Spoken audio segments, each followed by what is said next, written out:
زندگی میں اکثر مقامات پر میں نے جانا کہ میرے ساتھ اللہ کے سوا کوئی نہیں ہے، اور تب ہی مجھے اندازہ ہوا کہ صرف اللہ کا ہونا کس قدر بہتر ہے۔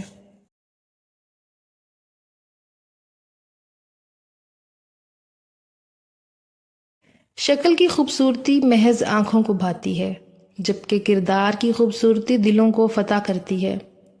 اپنا کردار اتنا مضبوط اور اپنا ظرف اتنا وسیع رکھو کہ لوگ آپ سے تعلق رکھنے میں فخر محسوس کریں۔ کردار اچھا رکھو، معیار خود بن جائے گا۔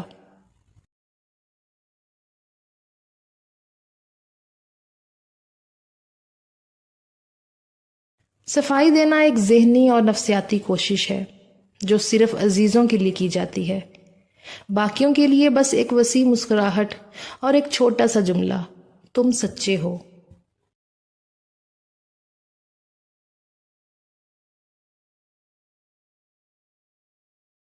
میں اچھے لباس، خوبصورت چہروں، اونچے سٹیٹس والے لوگوں سے مروب نہیں ہوتی۔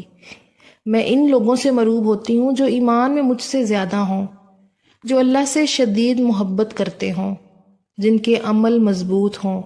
رشک آتا ہے مجھے ایسے لوگوں پر جن کا بھروسہ اللہ کی ذات پر خود سے بھی زیادہ ہو۔ مجھے ایسے لوگ آئیڈیل لگتے ہیں جنہیں دیکھ کر اللہ کی یاد آ جائے۔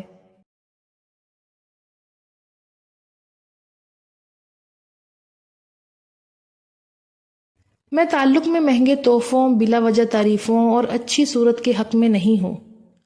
اگر ایک کہہ نہ سکے اور دوسرا اس کی پریشانی سمجھ لے، تھکے ہوئے حلیے میں ایک دوسرے کے سامنے جانے میں ہچکچاہٹ نہ ہو، اور عیبوں پر تانے ملنے، نصیحتیں کرنے کی بجائے بس خاموشی سے بنا کچھ کہے آپ کو سمیٹ لیا جائے، تو میری ڈکشنری میں اسی کا نام محبت ہے۔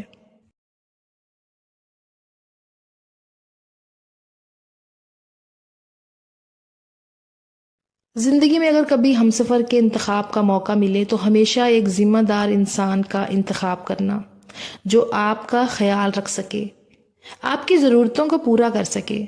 یہ محبت کچھ نہیں ہوتی۔ جب زندگی کی حقیقتوں سے پالا پڑتا ہے تو سب سے پہلے یہ محبت گھر کے کھڑکی دروازوں سے نکل کر بھاگتی ہے۔ حقیقتیں بڑی دلخراش ہوتی ہیں، اور انسان وہی ہے جو حقیقت پسند ہو۔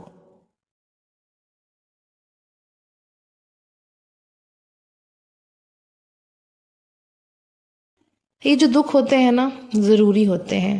یہ ہمیں اسی در پہ لے جاتے ہیں، وہیں رب کے پاس۔ جیسے بچہ چوٹ کھا کر ماں کی طرف بھاگتا ہے نا، بالکل ویسے ہی ہم بلبلاتے ہوئے اللہ کی طرف بھاگتے ہیں اور اسی سے رجوع کرتے ہیں۔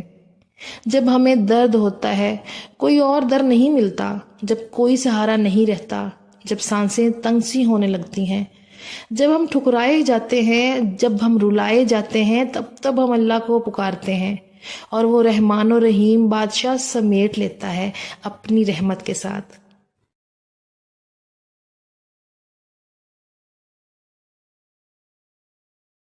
آپ کا واٹس ایپ اور انسٹاگرام کا سٹیٹس دیکھنے والا 30 سیکنڈ تک اپنا وقت آپ کے سپرد کرتا ہے۔ اب یہ آپ پر ہے کہ آپ اس کے بدلے اس کو نیکی کروائیں یا گناہوں میں پھنسوانے کا سبب بنے۔ ہمیشہ یاد رکھیں، قیامت کے روز ذرے ذرے کا حساب ہوگا۔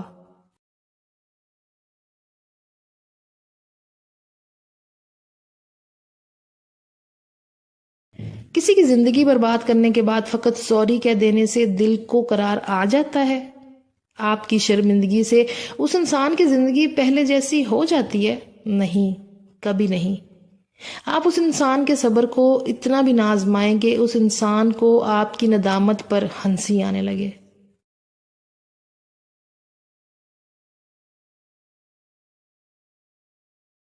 جب کوئی دعا قبول ہونے میں وقت لیتی ہے تو تمہیں لگتا ہے کہ بس اب کہانی ختم ہو گئی، اور پھر انسان وہ دعا مانگنا ہی چھوڑ دیتا ہے۔ مگر شاید کہانی تو وہیں سے شروع ہوتی ہے، اللہ اور انسان کی۔